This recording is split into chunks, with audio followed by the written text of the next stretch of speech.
তো fifth setup অনুযায়ী আমার ট্রেডটা ইনিশিয়েট হয়ে গেছে, তোমরা দেখতে পারতেছো 0.6 লেভেল থেকে যখন এটা স্ট্রং আমি রেড ক্যান্ডেল পাইছি, এটা হ্যামার ক্যান্ডেলের পরে যখন একটা স্ট্রং ক্যান্ডেল পাইছি গ্রিন ক্যান্ডেল, তখন আমি ট্রেড ইনিশিয়েট করে লিছি 35 পয়েন্টের এসএল অন প্রিমিয়াম অ্যান্ড 70 পয়েন্টের টার্গেট অন প্রিমিয়াম চার্ট। তো দেখা যাক। আর আজকে যেহেতু 26 তারিখ, আজকে ট্রেডটা খুব তাড়াতাড়ি আমরা ইনিশিয়েট করতে পারছি। 10টার ভিতরেই ট্রেড আমি একটা সেট আপ পাইলিছি আমরা ফিফথ সেট আপ।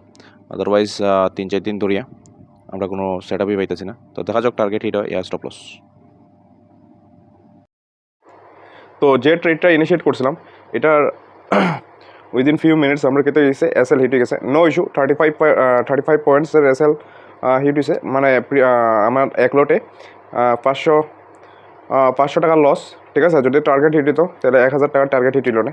এটাই আমরা ট্রেডিংয়ের যে এক্সিকিউশনটা থাকে, এক্সিকিউশনের করার আগে যে প্ল্যানটা থাকে এটাই থাকে। তো এটার পিছিয়ে যে লজিকটা আসলো, আমি লজিকটা একটু ডিসকাস করে দিই। আমি কিতা দেখছি, আমি এখানের ওটা মিস করছি। ঠিক আছে, ফিব রিট্রেসমেন্টটা আমি যখন দেখছি মার্কেট তখন এইখানে আসলো। ঠিক আছে, তো আমি এখান থেকে এখানে লো টু হাই ফিব লাগাই, সেটা 60% এখানে আইয়া যেমন একটা গ্রিন ক্যান্ডেল দেখছি এখানে। তো আমি কিতা করছি, ট্রেডটা ইনিশিয়েট করছি, আর কিছু সময় পরে আমার এসএলটা হিট হয়ে গেছে। ঠিক আছে, লজিকটা একদম সিম্পল আসলো।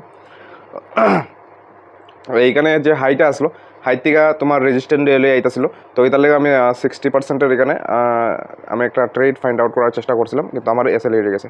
কিন্তু আমি যদি মর্নিংও ট্রেড করতাম তাইলেও আমার এসএল হিট হইল না। কেমন ট্রেড এসএল হইল না, দেখো মার্কেট কিতা হয়েছে, এর আগের দিন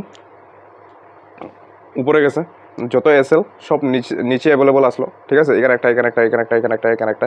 তো ওপেনিংয়ের উপরে ডিপেন্ড করে সেটা আমি একটা ডাউন সাইড রেডি ইনিশিয়েট করার কথা আসলো। যেমন মার্কেট কী হয়েছে, এখানে একটা গ্যাপ আপ, হালকা ফুলকা গ্যাপ আপ ওপেনিং দিয়েছে, কী হয়েছে, একটা স্ট্রং রেড ক্যান্ডেল বানাইছে।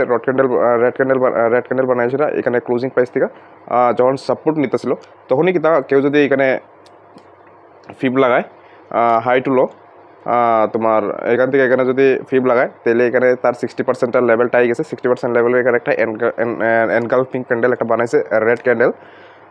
তো এখানে যদি কেউ ট্রেড ইনিশিয়েট করতো, তো তাহলে এসএলই হিট হইল না।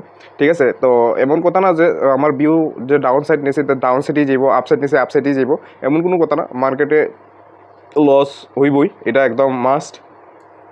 তো এখানে যদি কেউ নিয়েও থাকতো, এখানে তার এসএল হিট হয়ে গেল না, কারণ এটা প্রিমিয়াম চার্টের মধ্যে যদি 30 পয়েন্ট, আর তোমার দেখো এখানে যদি আমি দেখাই, এখানে যদি কেউ এন্ট্রি বানাইতো এখান থেকে, জাস্ট মিনিট, এই দেখো এখান থেকে যদি বানাইতো, এখানে কত পয়েন্ট আয় হাই অবধি 90 পয়েন্ট।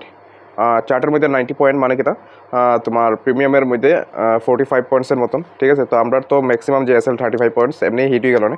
তো আজকে তো এসএল হিট হয়ে গেল না, এই ট্রেডটা ইনিশিয়েট করলেও হিট হইল না, এই ট্রেডটা ইনিশিয়েট করলেও হিট হইল না, আর এই ট্রেডটা যেন আমি ইনিশিয়েট করছি এটা তো হিট হয়েছি। তো এই আসলো আজকের লজিক। অ্যান্ড যারা সাথে আছে তারা অসংখ্য ধন্যবাদ সাথে থাকার লেগে, আর কন্টিনিউ সাথে থাকবাই এটা আমি আশা করতেছি। And thank you for watching the video.